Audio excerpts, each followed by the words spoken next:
So last year at this summit, we focused on how our resource of polymetallic nodules could help solve the USA critical mineral Rubik's Cube when it came to nickel and copper and cobalt and manganese.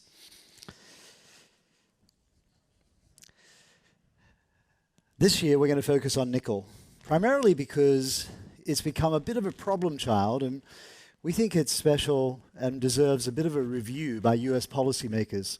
For us, it's important because it represents almost half of the contained value in our resource. But for the USA, it's important because most of the EV batteries that are on our roads are heavily nickel dependent, not to mention all of the stainless steel. Good news is, this is the only infographic you'll see from me today, no demand-supply curves. Instead, we're going to give you a dramatization. We're going to talk about the drama that is unfolded in the nickel market, and it's going to come in three scenes. The prologue is Devil's Copper, and I welcome my colleague Kristen, who heads up BD in North America, who's going to help me through this little story for you. So the scene, in the 1700s in the ore mountains in Germany, miners dig up what looks like copper ore and they smelt it, and it lets off a poisonous gas, and there's no copper. So they've got no use for it, and they call it Devil's Copper. So, Act 1, what just happened? The scene, fast forward to the present, and requirements for the energy transition. Nickel are expected to increase 10x between now and 2040, largely driven by electric vehicles. And the USA is the world's second largest end user of battery nickel and electric vehicles after China.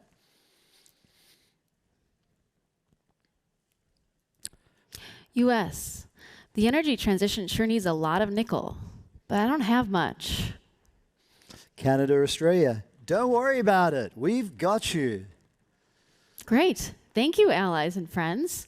We've got you covered too. Here's the Inflation Reduction Act. Analysts, nickel deficits on the horizon, nickel price surging, super cycle. A little while earlier in Asia, China does not have much nickel either. Indonesia holds the world's largest nickel reserves. China, Indonesia, gonna be a looker. Indonesia, I'm listening. China, can I buy your nickel ore and process it in China? Indonesia, sure. China, awesome. I've just built over 150 smelters. But after a while, Indonesia, you know what? We'll keep the ore, build smelters here. China, are you joking? Indonesia, nope. China, fine, keep mining. We'll build smelters in Indonesia.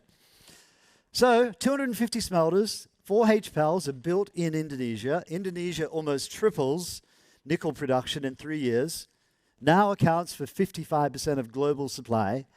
Indonesia starts producing nickel intermediates for battery material market and delivering nickel cathode to the LME.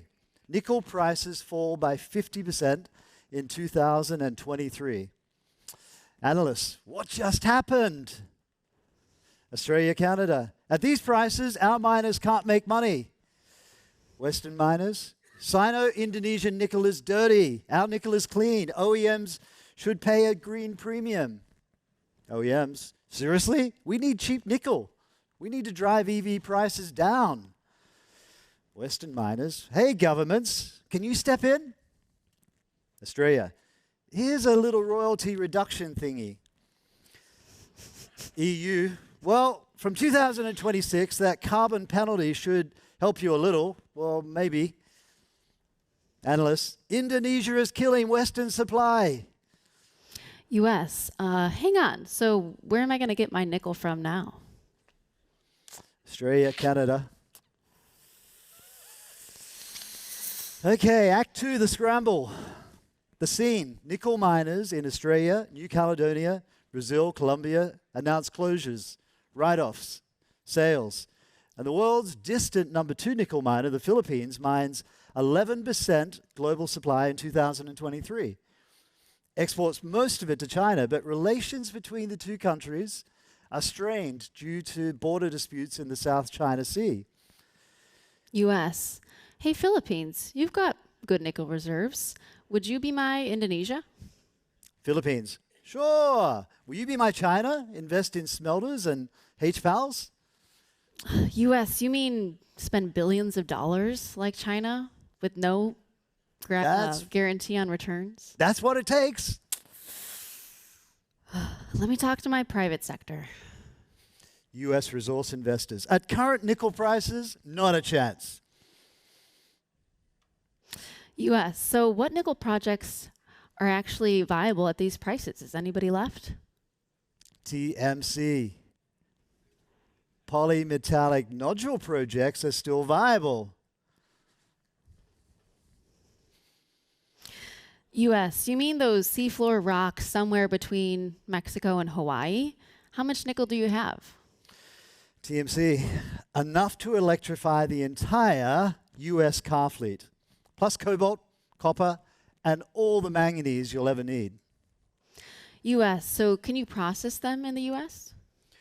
TMC. Well, we wanted to a few years back, but now there's plenty of smelter overcapacity in Indonesia and a bit in Japan, so we can tap with almost no capital investment. Oh. TMC, tell you what, we'd love to build nickel refineries in the USA. More is needed, and they can be used for recycling as well. Remember, you said it's your #1 priority back in 2021. U.S. So wait, I knew about this back in 2021. Okay, moving on to Act 3.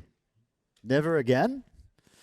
The scene. Fast forward 10 to 15 years, and the nickel markets have settled. The U.S. buys nickel intermediates derived from Indonesian laterites and polymetallic nodules, refines intermediates into battery-grade nickel in American refineries that supply downstream value chain all the way to EVs, all in America. Nickel is reasonably priced, and environmental and social impacts are much improved. China. Hey, American OEMs, do you want me to recycle your old batteries? It'll be much cheaper for you. American OEMs, thanks for the offer, China, but we are good. Plenty of refining capacity at home. So, epilogue, a new playbook. I mean, I know that was a very optimistic fairy tale ending, but from that can come some really strong recommendations that can put us in a better place when it comes to America's mineral independence. And so I think most people in this room understand that energy security and mineral security are different. We need different playbooks to address them. For mineral security, mining and processing are acute problems that we can solve once and then refine and recycle here in the States. Whereas for energy security, we need that continual supply of fuel to continue to operate those assets. So the playbook here, right, is that essentially nickel mining in the West may be done, and we need to focus on refining. Exactly. Mine and process. Why go and recreate that wheel when there's an enormous amount of infrastructure already existing? But it's the parts in yellow on this chart that developed countries, especially the USA, need to focus on. Building that refining capacity so we can keep those materials in circulation in the USA. So I guess what that leads to is, what do we think US policy might be pointed towards?